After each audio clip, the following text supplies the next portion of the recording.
past the point of return, it's for the legacy. You know the road can feel cold, but this my destiny. No more pretending or tripping over excuses. Temper flare, need to take it out on music, on a mission to be prolific. What's up, everybody? Welcome to the Resilient Man Project. I'm Jonathan York. I'll be your guide on this journey to resilience. Before we get started, let's take care of a little housekeeping. If you found us on Facebook, just follow us, like us, all that good stuff. Instagram, man, y'all can help me out.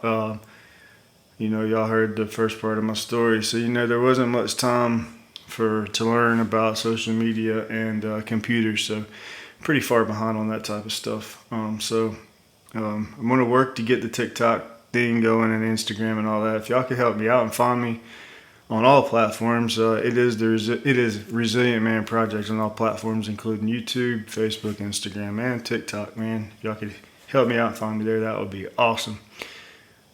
The other thing, if you guys listen and if you have Apple, could you please listen on Apple? I was a little behind on getting everything up on to Apple, and that's the major player. So if you guys have Apple, if you could listen to it on Apple, that would be awesome.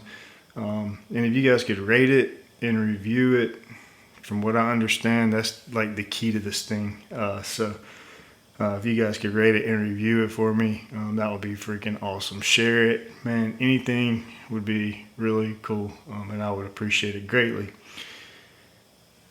All right, guys. So the first one, it was kind of the downhill. So moving forward, we're gonna backtrack a little bit and kind of get caught up on more of the positive stuff, the positive impact on my life through this time. So we're gonna back up to when I was arrested real quick, and I had a grandmother who came like every Sunday, like clockwork. I had money, put money on my books and just making sure that I felt like that I wasn't alone.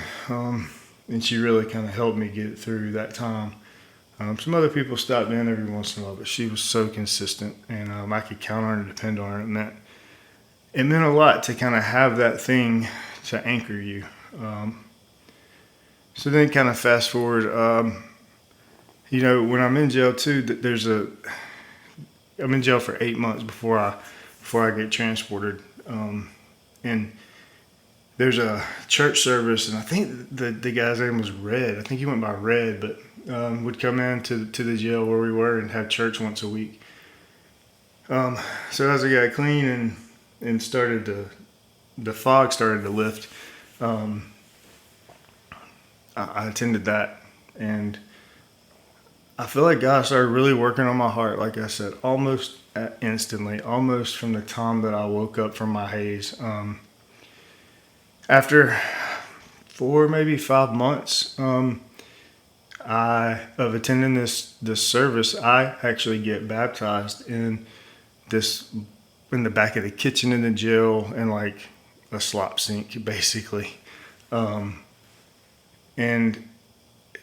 man, I really, like I said, started to feel connected. I think that memory that I shared with the sun shining through and God smiling through that window was like the first time that I feel like I felt the Holy Spirit really stir inside of me. I just wanted to kind of touch on that. So fast forward a little bit further. So my grandmother's pouring into me this pastor that I never met. He had a checkered past. I'm pretty sure most people that get involved in jails and prisons and stuff have a checkered past. But and he was pouring into us, and so had people right off the bat kind of pouring into me. And then I get to prison, and I get through prison prison, and I get on a work detail with the water department. It's a small detail, just a few of us. This is after that story, once I get through diagnostics and that really bad month or so, then I end up in a county camp doing work, during the day, and ended up at the water department. And man, just again, right back around people that treated me like a human being and poured into me. pretty much since the day of it. It's been quite a few years, and I'm still in touch with some of them. Just a good group of men, and again, before I'm even out of prison, there are people in my path pouring into me and helping me lay that foundation that I talked about that I was gonna need, in the years to come. So I get through my time in prison to the transitional center, and I mentioned that getting hired on at like $8 or $9 an hour at a company that did coatings. Well, the owner of this company was a good, Christian man. Had his issues, as we all do, but just saw something in me early on. Again, treated me like a human being and believed in me and poured into me. Almost from the day I met the guy. So I just want to mention there too, and taught me a lot about business and life. And like I said, just after the years in the haze and the years on all the drugs and everything, just to have these people to meet me and believe in me was a big deal in this time, for sure. Big deal. So I'm in the transitional center. I'm working at this job. Another key people that really helped me get through this time. I have an aunt and uncle who drive on Sunday, every Sunday morning, just about like 30 minutes one direction to pick me up, to drive 45 minutes another direction to go to a church service, to drive 30 minutes back to their house for a few hours, and then back to the transitional center, because I got to leave for like 12 hours or something like that on Sundays, once I kind of got to the point to where I earned that. And Sunday after Sunday after Sunday, just sacrificing their Sundays for me, getting me in a service, like I said, just about every Sunday. And it's here I really established, between what I talked about before, in prison there's some church stuff as well, actually some really good church services where I was as well. I'm having all these people with a faith-based background pour into me through this time, and I have this aunt and uncle, like I said, that pick me up every Sunday and just sacrifice their Sunday after Sunday after Sunday to make sure that I feel loved and to help me build this foundation again that I'm going to need. So 6 days a week, I'm with this business owner, being treated, like a person, and then on Sundays I'm out. So I'm finding my groove, and I'm starting to build that thing, that confidence. And I get out. This is when I get out of prison. Then I get to move to the sales position, like I mentioned before.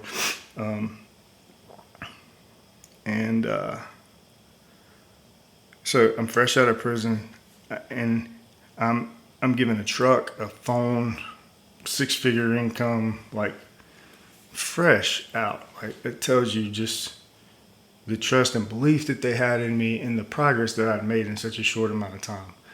I meet Mandy, the love of my life around this time, and man, she just rocks my world, don't take my shit, really pushes me to be, just never lets me settle. And fun fact, plug for eHarmony right here. Mandy was the first person that eHarmony matched me with. Yeah. So there's a plug for you. Just put the check in the mail. It'll be awesome. We'll take a sponsor already. That'd be really cool.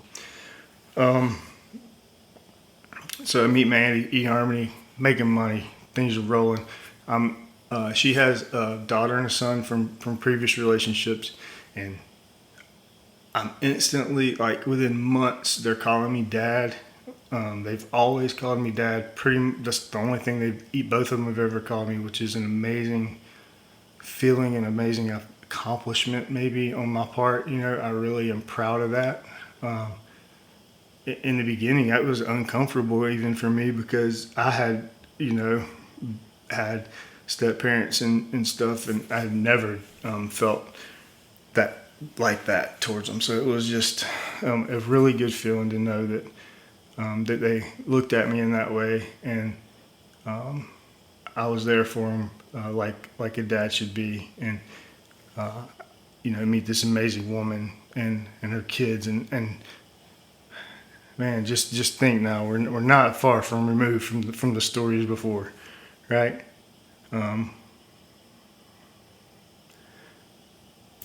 Yeah. So then let's see. Right about this time, things are going really good. My wife's in military intelligence, and she gets orders to leave for an additional school for 6 months, and it you know, it obviously strain on the relationship and all that. But we make it through it. We're stronger on the other side for it.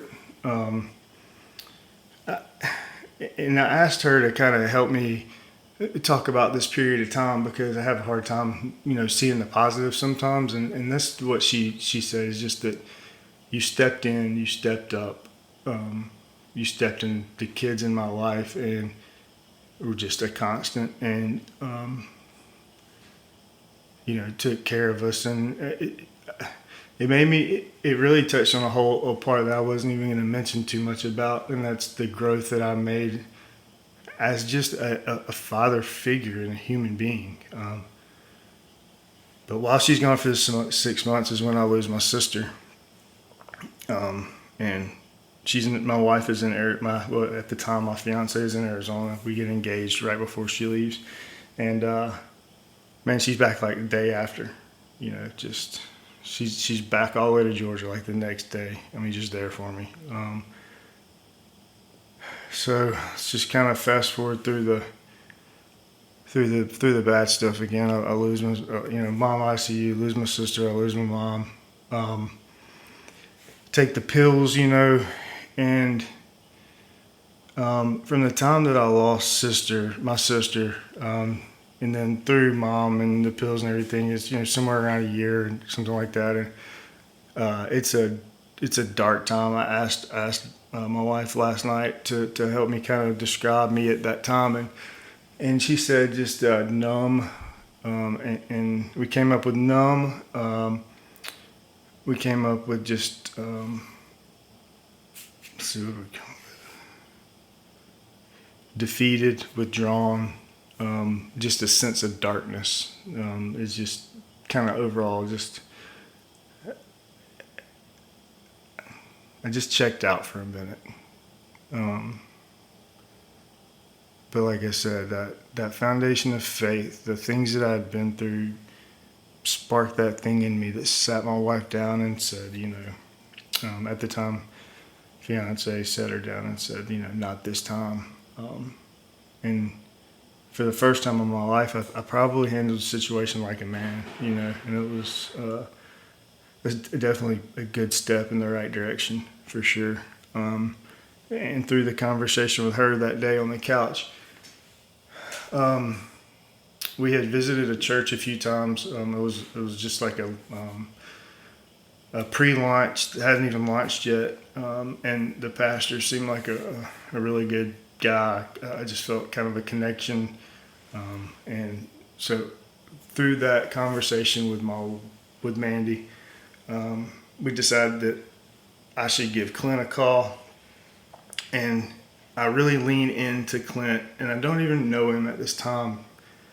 With what I'm going through with I just give him the backstory and everything, and it's touch and go for what, I mean, he introduces me to a small group and another mentor, Jeremy, of mine, who I can't say enough about. And these guys in this church and these people, they pour into me, and they help me find that foundation that I had built. You know, they help me tap back into that foundation, and it takes a long time to really feel the Holy Spirit again. It's a long road, but it happens, and I just can't say enough. And these people, they don't know me, and they take me in. For the first time in my life, I feel like I'm a part of a church, and it does a lot for me. The family, the just being a part of the launch, and I can't say enough about these people in this time of my life and the impact that they had. I don't even know if they really quite understand. So I find my way back, like I said, and then I publicly, for the first time, I publicly get baptized. I wanted to share this experience with my family, and do it in front of everyone, and come, what you're supposed to do. And before, I did it in the back of a jail, and it just wasn't the same. And I ended up getting baptized on a Sunday morning in front of this church that I cared about so much, these people that have helped me so much, with my daughter, my middle daughter, on the same morning. It was just a beautiful morning. It was just a beautiful, beautiful morning. But I'm still not really feeling it in my heart. Again, like I said, it takes some time. After you go through some things like that to really feel it. So through this time, I'm working at Blackwell, at this company that I worked for before, and really just breaking sales records and kicking butt, and beat the owner of the company in sales, the first person to ever beat the owner of the company in sales. So just touching on, like, even through the mom and my sister and all that, and I find that this whole time I'm just plugging away at work and really doing really good things, to the point to where I had, I fell out of alignment a little bit with the place I was at, and I left and helped another guy basically start a division of doing what I know to do and grow something from pretty much no sales to a couple $1 million a year. Run that division for him, and we get along really good. I care about the guy. I build a relationship. We have a good relationship with his family, and he knows my family, and we do some really good things together. And we grow something from nothing, from basically nothing, and it's really cool. But again, just time out of alignment. We did a lot of things the wrong way, trying to survive, and kind of just put a little bit too much water under the bridge, and I ended up leaving there and starting Resonus, which is the company that I own now. We just finished up our first year, well over 7 figures in revenue. We started a residential division that's up and running strong. We're doing work in 3 states from the residential side. We're doing a good little bit of work still on the industrial side. I couldn't be prouder of what we built. We own a building. It's been a wild ride to get here. I wouldn't trade it for anything. I love the freedom. I love the owning a business and the making an impact. We get to go in people's homes and make a difference, and it's been really fulfilling, especially that residential side. The church that we were involved in ended up buying a building. Me and my wife became kind of an intricate part in the financial and even doing some of the work in the building. So it was really awesome to give back to this church that had given so much to us.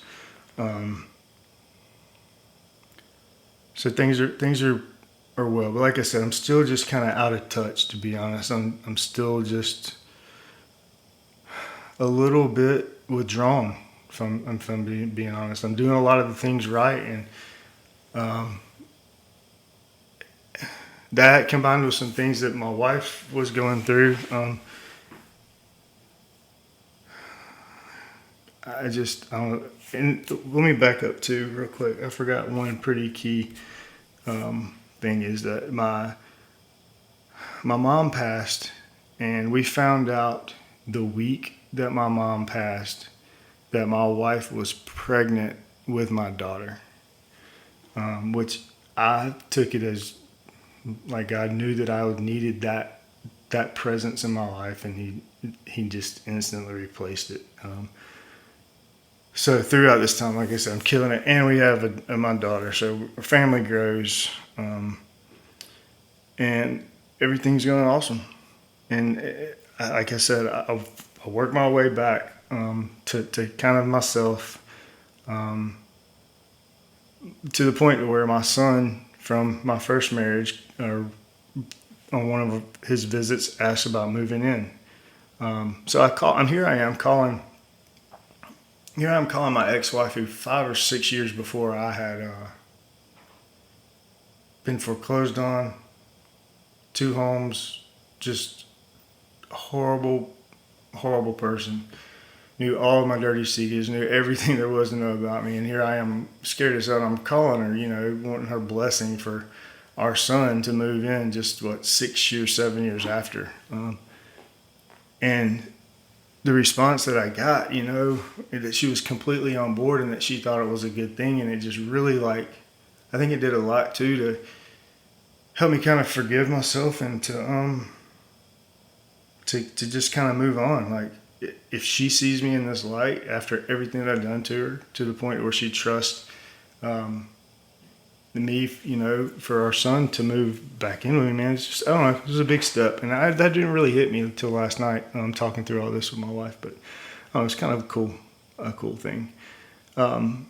So he lives with us. He ends up joining the Navy. He's an air traffic controller now. Freaking stud, badass. And me and my wife hit a rough patch, and some things are said that kind of rock me to my core, just about the ways that she's feeling. And we both just question some things, and it's a tough, this is like 2020, coming out of COVID and all that, maybe had something to do with the lockdowns and all that crap, but we fell into a rut, and it was a tough time. I was doing a big project up in Indiana for the company that I was working. This is before I'd left for Resonance. A company that I was working for up there, and I had 6 weeks of alone time and just did this deep dive, and actually came back to meet with Mandy to talk about how to split things up and to move on and peacefully, and sparks flew, and here we are. But through that time, through that self-discovery, I really started to find podcasts for the first time. Found a guy named Andy Frisella, and he has a call to personal excellence, and it just rocked me to my core. We're on the search for purpose, and his message is that your purpose is to be the best version of yourself you can possibly be. That's everybody's purpose. So it was just this call to personal excellence, and much better communicator with much more passion than I was able to pull off. But I'm telling you, man, just rocked me to my core. And then I find another guy, Larry Hagner, who starts to teach me what it really means to be a father and a husband. For the first time, I'm really kind of learning just what it looks like to start to reach, to start to strive to reach my purpose. Through that year, I lose 50 or so pounds. I complete Andy Frisella's program, which is 75 hard, which is 75 days of 2 45-minute workout, 2 45-minute workouts, 10 pages of reading, a gallon of water. It is an endeavor. I complete it. I bulk up. I'm in the best shape of my life. I eat super, super clean. I have completely changed the way that I live over the past year and a half. And I've built these habits. I read, I eat clean, I'll work out consistently for the first time ever. I get up early, I do my stuff, and all these things that may seem small, and they are small, but they compound. And over time, they compound to the point where they literally they change who you are. So those habits compounded over all this time, plus, my life's experiences, and I'm resilience and being able to overcome things is my superpower. I have the most confidence in myself that it doesn't matter the situation or what it is. I'm going to figure it out, and I'm going to overcome it. and I've developed that over time, and that's what I want to try to push through to you guys. I feel like that there's an awakening going on in the world right now. I think that people are seeking, men in particular, I'm hopeful. I'm so hopeful. They're seeking change. They're seeking a path to become better.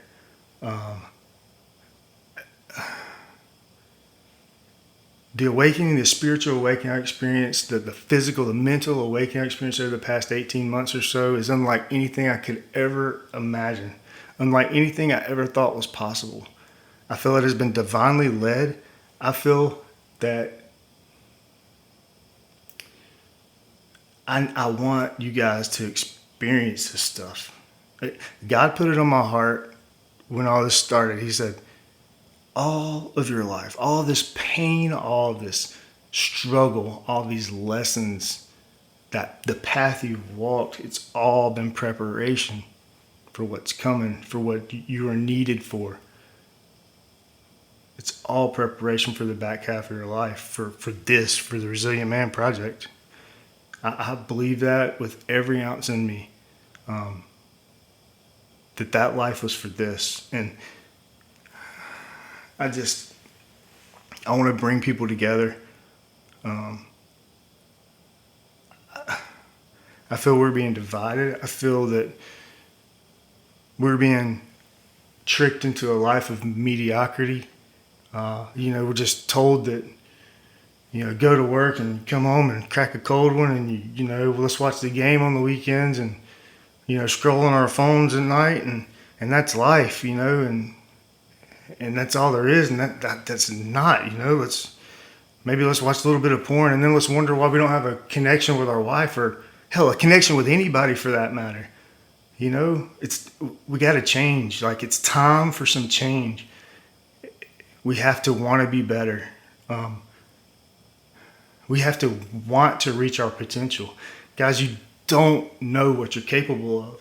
And I know that to be true for a fact, 100% for a fact. I know you don't know what you're capable of. And the reason, the way that I know that you do not know what you're capable of is because I have no idea still what I'm capable of. I've had this analogy, this like vision in my life. I think it came to me for the first time in prison. It's like, it's me and the devil in a boxing match, and all those big moments, those freaking losing or the OD or prison or my divorce was like, right hook, left hook, uppercut, staggering back, prison, boom, knocked down, down for the count. I get up, I meet Mandy, fight back, have my Lucy, have my daughter, boom, right hook.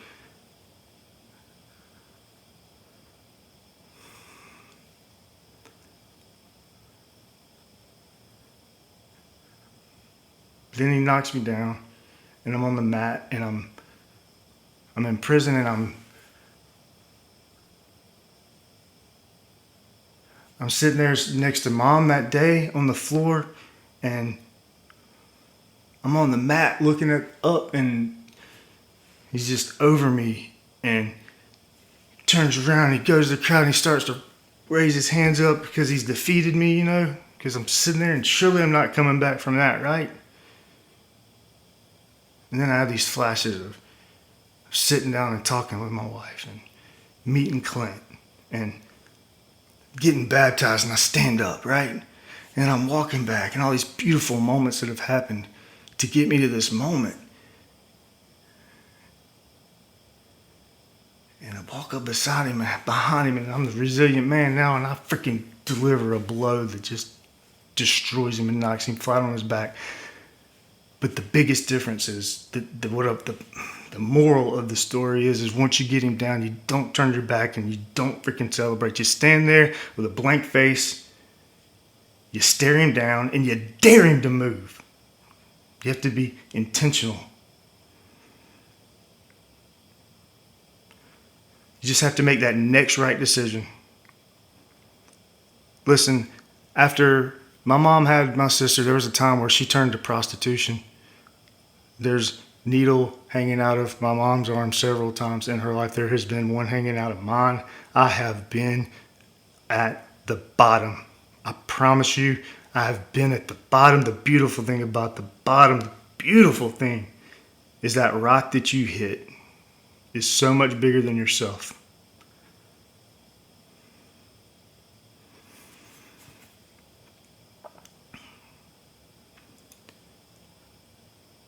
I've been an addict. I'm a felon. I'm the son of a prostitute. I've dealt with addiction and alcoholism and everything else that you can think of, and trauma and death But you know what? I'm not gonna let it defeat me. No matter what my family name has been before me, no matter that drugs have taken the life of family member after family member, I'm the one that changes the trajectory of my family name forever. Me. Starts with me. You're no different. It can start with you too. You just have to make that next right decision, right? Build that next good habit. Stick to it. You're gonna fall sometimes, but just stick to it. Do not give up. And over time, that will compound and it will change who you are. You have no idea what you're capable of.